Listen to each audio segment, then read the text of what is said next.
ഇച്ചിരി വൈകാരികമായി പറയുകയാണെന്നുണ്ടെങ്കിൽ പുള്ളിക്ക് ഭ്രാന്താണെന്നേ ഞാൻ പറയത്തുള്ളൂ. ജസ്റ്റ് കൊണ്ടൊരു കാര്യം അങ്ങ് പറഞ്ഞു. എന്നാൽ പിന്നെ കേരളത്തിനെ ഡിവൈഡ് ചെയ്ത് പല സെഗ്മെന്റ്സ് ആക്കി അവിടെ എന്താണ് ഉദ്ദേശിക്കുന്നത്? എന്താണ് അതിന്റെ ആവശ്യമില്ല. കാരണം മുസ്ലിംസിന് തന്നെ അങ്ങനെ ഒരു വിഭാഗം വേണ്ട, എല്ലാവർക്കും ഒരു ഇക്വാളിറ്റി വേണ്ടേ, അപ്പം അതിന്റെ ആവശ്യമില്ല. കേരളം കൂടി ഇന്ത്യയിൽ ആക്കി ലയിപ്പിച്ചിട്ട് എല്ലാ സംസ്ഥാനങ്ങളും ഒറ്റയ്ക്ക് ഇന്ത്യ എന്ന് വിളിച്ചാൽ പോരെയെന്ന് എൻ്റെ അഭിപ്രായം. ഞങ്ങൾക്ക് വേണ്ട, ഞങ്ങൾക്ക് വേണ്ട. ഒരു തരത്തിൽ യോജിക്കുന്നില്ല. അതൊരു മണ്ടൻ തീരുമാനം, പിന്നെ സ്റ്റേറ്റ്മെൻറ്റാണ്. മറ്റൊരു കാശ്മീരേക്കുള്ള ഒരു ശ്രമമാണ്. നമ്മളതിനെ എന്ത് വില കൊടുത്തും ചെറുക്കണം. അല്ല, അതിനോട് യോജിക്കുന്നില്ല. ഇന്ത്യനെ ഒരു വിധത്തിലും വിഭജിക്കാനായിട്ട് നമുക്ക് താല്പര്യമില്ല. ഇതും വെട്ടിമുറിക്കാൻ പോയി കഴിഞ്ഞാൽ പിന്നെ വീണ്ടും ചെറുതാകുകയല്ലേ ചെയ്യും. ഇപ്പം തന്നെ ഏതാണ്ട് ഏറ്റവും ചെറിയൊരു സംസ്ഥാനങ്ങളിലൊന്നാണ് കേരളം. മലബാറിലുള്ളവർ മലബാറിൽ തന്നെ പഠിക്കണമെന്ന് നിർബന്ധമൊന്നുമില്ലല്ലോ. തൊട്ടടുത്ത ജില്ലകളിൽ പോയി വേണേലും പഠിക്കാം. അങ്ങനെ ചെറിയ ചെറിയ സംസ്ഥാനങ്ങൾ ഉണ്ടാക്കുന്നവരും അതിൻ്റെ എക്സ്പെൻസ് കൂടുകയല്ലേ ഉള്ളല്ലോ. അത് പ്രത്യേകിച്ച് വേറെ ഗുണമൊന്നുമില്ലല്ലോ. കേരളം ഒന്നല്ലേ, ആവശ്യമില്ലല്ലോ അങ്ങനത്തെ പ്രശ്നം. അല്ലെങ്കിൽ തന്നെ നമ്മുടെ ചെറിയൊരു സംസ്ഥാനമാണ്. അപ്പോൾ ഇതും വെട്ടിമുറിക്കാൻ പോയി കഴിഞ്ഞാൽ പിന്നെ വീണ്ടും ചെറുതാകുകയല്ലേ ചെയ്യും. ഇപ്പം തന്നെ ഏതാണ്ട് ഏറ്റവും ചെറിയൊരു സംസ്ഥാനങ്ങളിലൊന്നാണ് കേരളം. അപ്പോൾ പിന്നെ ഇനിയും വെട്ടിമുറിച്ച് കഴിഞ്ഞ് കഴിഞ്ഞാൽ അതൊരു കേരളത്തെ രണ്ടാക്കുക എന്ന് പറഞ്ഞാൽ അതിനോട് യോജിക്കാം. മലബാറിലുള്ളവർ മലബാറിൽ തന്നെ പഠിക്കണമെന്ന് നിർബന്ധമൊന്നുമില്ലല്ലോ. തൊട്ടടുത്ത ജില്ലകളിൽ പോയി വേണേലും പഠിക്കാം. അപ്പോൾ ഉന്നത വിദ്യാഭ്യാസമൊക്കെ ഉള്ളപ്പോൾ അവർ വേറെ രാജ്യങ്ങളിൽ പോയി പഠിക്കുന്നില്ലേ. അപ്പോൾ മലബാറിലുള്ളവർ മലബാറിൽ തന്നെ പഠിക്കണമെന്ന് നിർബന്ധമൊന്നുമില്ലല്ലോ. ഇപ്പുറത്തൊക്കെ മാറി വേണേലും പഠിക്കാം, അതിന് കുഴപ്പമൊന്നുമില്ല. അതിന്റെ ആവശ്യമില്ല. കാരണം മുസ്ലിംസിന് തന്നെ അങ്ങനെ ഒരു വിഭാഗം വേണ്ട, എല്ലാവർക്കും ഒരു ഇക്വാളിറ്റി വേണ്ടേ, അപ്പം അതിന്റെ ആവശ്യമില്ല. ഞങ്ങൾക്ക് വേണ്ട, ഞങ്ങൾക്ക് വേണ്ട. ഒരു തരത്തിൽ യോജിക്കുന്നില്ല. അതൊരു മണ്ടൻ തീരുമാനം, പിന്നെ സ്റ്റേറ്റ്മെൻറ്റാണ്. മറ്റൊരു കാശ്മീരേക്കുള്ള ഒരു ശ്രമമാണ്.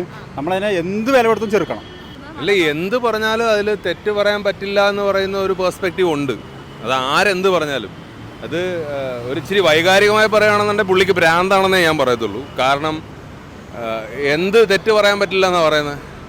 ഇന്ത്യയെ കീറി മുറിക്കുന്നത് തെറ്റ് പറയാൻ പറ്റില്ലെന്നാണോ പറയേണ്ടത്? അല്ല, ആദ്യം ഇന്ത്യയാണല്ലോ, പിന്നാണല്ലോ കേരളം. ഇപ്പോൾ കേരളത്തിൻ്റെ ഒരു പോർഷൻ നമ്മൾ ഡിവൈഡ് ചെയ്ത് തുടങ്ങിക്കഴിഞ്ഞാൽ അത് കേരളത്തിൽ മാത്രം നിൽക്കുമെന്നാണോ വിചാരം? അത് it's not something which is very normal, അല്ലെങ്കിൽ ഇറ്റ്സ് ഹൈലി ഇൻഫ്ലാമബിൾ എന്ന് പറയത്തില്ലേ, ആ ഒരു പരിപാടിയാണ്. അത് ആര് പറഞ്ഞാലും അതിനെ ഏത് രീതി ന്യായീകരിക്കാൻ ശ്രമിച്ചാലും, ഞാൻ ജസ്റ്റ് അതിശോക്തിയുള്ള രീതിയിൽ പറഞ്ഞതല്ല, പുള്ളിക്ക് കിറുക്കാണെന്നുള്ള സാധനം ഞാൻ അങ്ങനെ എന്താ പറയുക, പുള്ളിയെ അധിക്ഷേപിക്കാൻ വേണ്ടി പറഞ്ഞതൊന്നുമല്ല.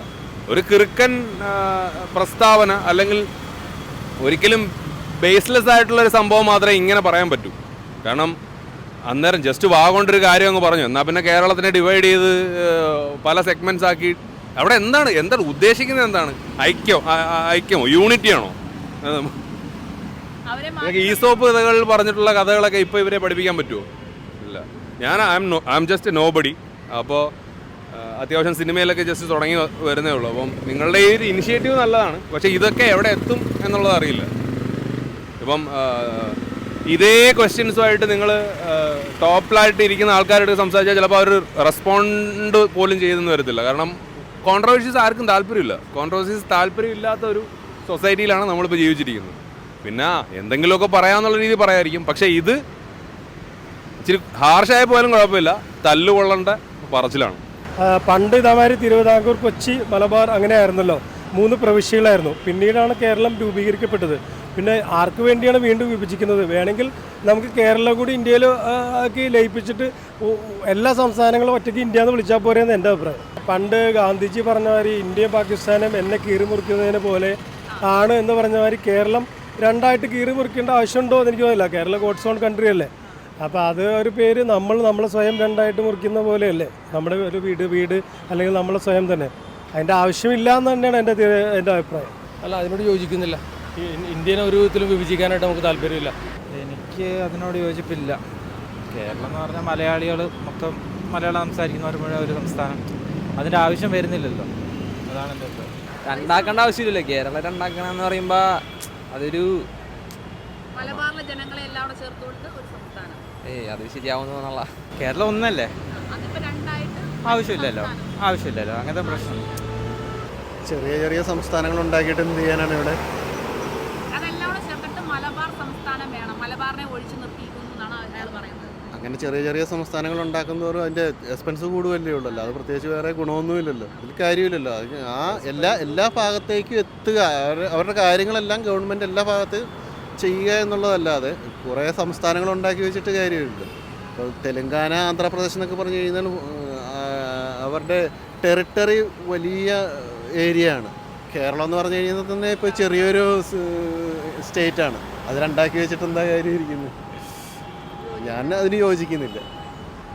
അത് തന്നെയാണ് സെയിം പറഞ്ഞിരിക്കുന്നതിനോട് നമുക്ക് യോജിക്കാൻ ബുദ്ധിമുട്ടാണ്. എന്നുവെച്ചാൽ ഇങ്ങനെ ഓരോരുത്തരും അല്ലെങ്കിൽ ഓരോ ഗ്രൂപ്പുകളായിട്ട് വന്നിങ്ങനെ ചെറിയ പ്രശ്നങ്ങൾ ഉണ്ടാക്കിക്കൊണ്ടിരിക്കുകയല്ലേ ഉള്ളൂ.